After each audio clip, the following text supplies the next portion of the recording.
মৃত্যুর পর পাপিষ্ঠ মানুষগুলো যে 9টি আকাঙ্ক্ষা করবে তার মধ্যে আমরা 1 নাম্বার থেকে 3 নাম্বার পর্যন্ত জেনেছিলাম। নাম্বার 1 হলো সেদিন মানুষগুলো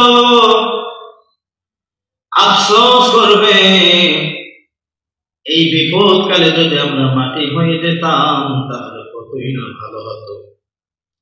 নাম্বার 2 তারা আফসোস করবে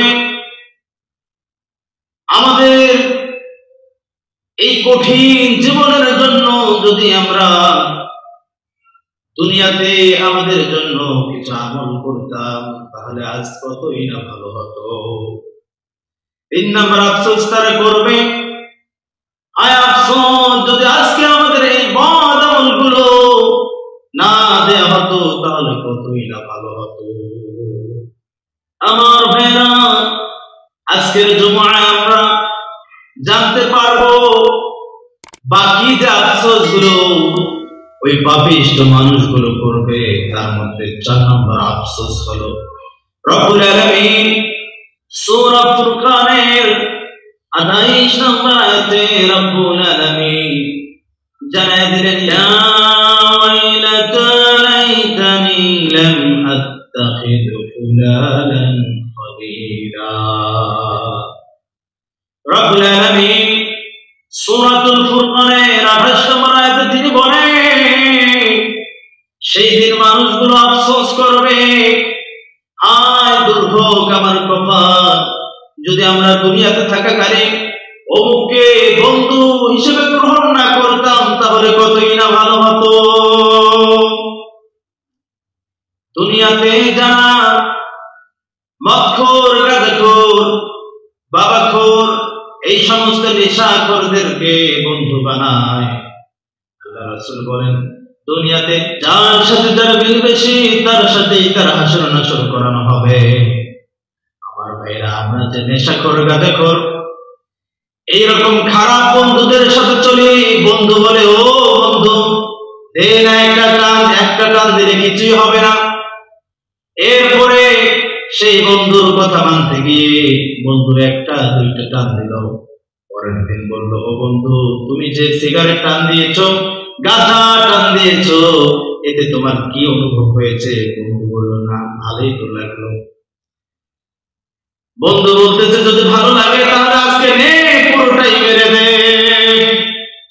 এইভাবে আস্তে আস্তে আপনাকে পূর্ণভাবে নেশাখোর বানিয়ে এমন অবস্থা হয়ে যায় এখন নেশার একটা কোম্পানি আপনি হয়ে গিয়েছেন। আমার ভাইয়েরা, এই জন্য আমাদেরকে বন্ধু হিসেবে গ্রহণ করতে হবে তাকে, যাকে বন্ধু করলে কালকে আমাদের কঠিন মুসিবতের দিনে জান্নাতের আশা করা যায়। বন্ধু করতে হবে কোরআনওয়ালাকে, বন্ধু করতে হবে নামাজওয়ালাকে, বন্ধু করতে হবে আলেম ওলামাদেরকে। তাহলে তাদের সঙ্গে বন্ধুত্ব করলে তিনি জ্ঞান অর্জন করতে পারবো, হিদায়াতের পথ আমরা দেখতে পারবো, হিদায়াতের পথ খুঁজে নিতে পারবো। সেই পথে চললে আমরা পরকালে সাফল্য অর্জন করতে পারবো। আর যদি সেগুলো না করে আমরা মদখোর, জুয়াখোর, নেশাখোর, জেনাখোর, ব্যভিচারী এই সকল বন্ধু বানাই, রব্বুল আলামিন বললেন সেই দিন ওই ব্যক্তিগুলো আফসোস করবে ইয়া ওয়াইলাতা লাইতানি লাম আত্তাখিদ ফুলানান খলিলা। সেই দিন আফসোস করবে হায় দুনিয়ায় থাকাকালীন যদি আমরা ওই সকল নবগুলোকে যদি আমরা বন্ধু রূপে গ্রহণ না করতাম তাহলে আজ কতই না ভালো হতো, কতই না ভালো হতো। এরপরে 5 নম্বর যে আফসোস করবে সূরা আহজাবের মধ্যে রব্বে কারীম জানিয়ে দিলেন ইয়াউমা তুকাল্লাবু ওজুহুহুম ফিন্নারি ইয়াকুলুনা ইয়া লাইতানা আতা'না আল্লাহ ওয়া আতা'না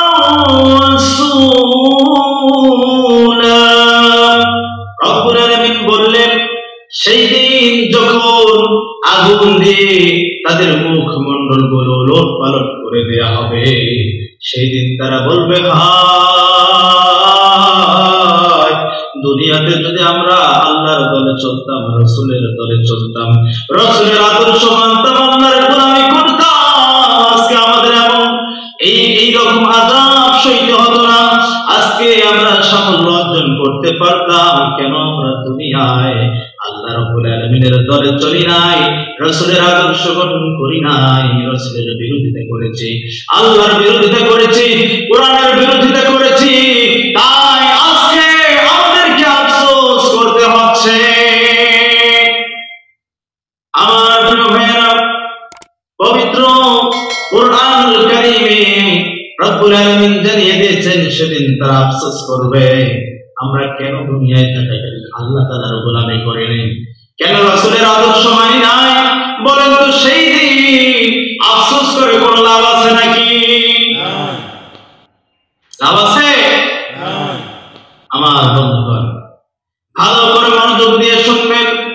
এরপরে 6 নম্বর যে আফসোসই করবে, মনোযোগের সাথে শুনবেন। রব্বুল আলামিন সূরা ফুরকানের মধ্যে 27 নম্বর আয়াতে বলেন, ওয়া ইয়াউমা ইয়া'দু যালিমু আলা ইয়াদাইহি ইয়াকুলু ইয়া লাইতানি ইত্তাখাযতু মা'আর রাসূলি সাবিলা। রব্বুল আলামিন পবিত্র কোরআনুল কারীমে জানিয়ে দিলেন, জালিম ব্যক্তিরা তাদের নিজ হস্তদ্বয় দিয়ে দংশন করতে করতে বলবে, হায়, আমি যদি রাসূলের সাথে সৎ পথ অবলম্বন করতাম, তাহলে আজ আমার কতই না ভালো হতো, কতই না ভালো হতো। রাসূলের কথা মানি নাই, ওই আলেম ওলামার কাছে অসংখ্য বয়ান শুনেছি, মসজিদের ইমামের কাছে অসংখ্য বয়ান শুনেছি, মসজিদের ইমামের বয়ানের বিরোধিতা করেছিলাম, আলেম ওলামার বয়ানের বিরোধিতা করেছিলাম। আমার প্রিয় বন্ধুরা, তখন আমরা আমাদের ক্ষমতা ব্যবহার করেছিলাম।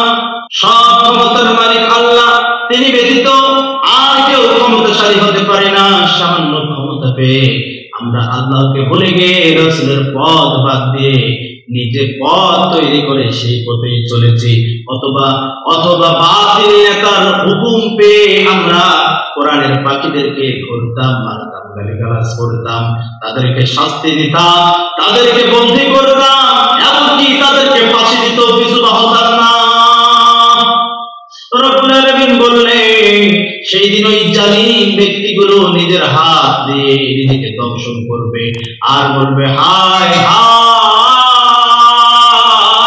আমি যদি দুনিয়াতে বাঁচাকালীন রাসূলের আদর্শ মানতাম, রাসূলকে অবলম্বন করে চলতাম, তাহলে আজ কতই না ভালো হতো, কতই না ভালো হতো। সম্মানিত বন্ধুরা, এখনো সময় আছে, পরবর্তীতে আফসোস করে আমাদের কোনো লাভ হবে না। আল্লাহ তাআলা আমাদের সঠিক বুঝ দান করুক, সকল করে আমিন।